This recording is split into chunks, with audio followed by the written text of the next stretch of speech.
So I went through first and I took all these drawings or photos and I made line drawings of them. That way we can get into them.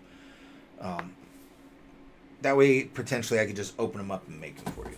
And then I went through and I rendered a few of them. And I try to always go from background to foreground and think about what's on top of other objects. So this oval here, or ellipse, that's going to be on the end of the cylinder is basically the top image of everything. And by understanding where you're placing those layers in the stack, you can save yourself a lot of time and energy as far as edges go.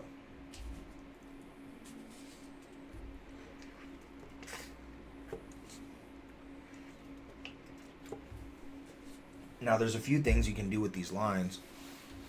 You can just delete them, which I think is what I did here, or you can paint them into your canvas so that they just look like part of it. And then I kind of went in and did the background a little bit rougher and then erased around the table. In the ones I did later, I really made it so that the background was the back, the table was on top of that, and the objects were on top of the table.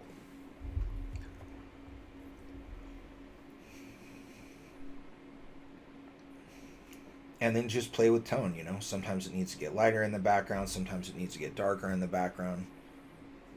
Sometimes you have a reference layer, sometimes you don't have a reference layer, sometimes you're tracing, sometimes you're not tracing. There's a million ways to do all these things. Don't let anybody knock you down on any of it. Just do it the way that feels good for you, and it's going to work out. However, I will knock you on it. If you can't draw, I'm going to talk some shit. But you're going to know how to use Photoshop. But you're going to know how to use Procreate.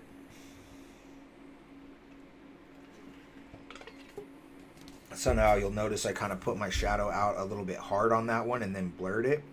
I believe I used a Gaussian blur or maybe a motion blur. And those are all in the...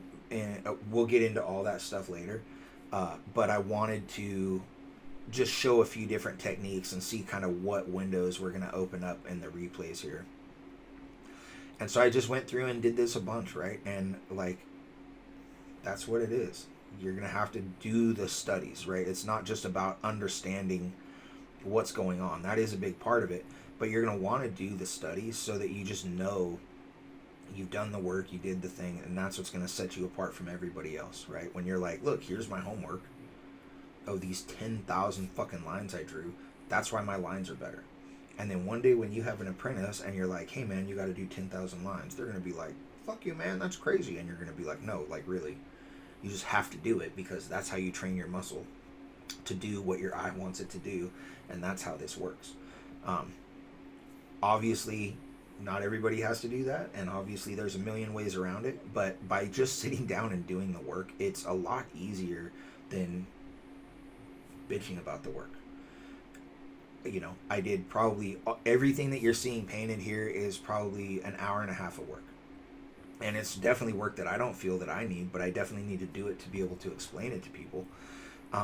And so that's kind of my angle with everything is that, you know, you need to be able to do the exercises to know that you understand the exercises. You also need to be able to do the exercises to explain to people that they should be doing the exercises. It's very hard to get people, you know, especially with art, when you're doing something visual, to tell them audibly what to do and have them understand it. And you'll notice that some of my drawings are very clean, right? If you use the tools and you make a hard edge, it's very easy to make something very, very clean.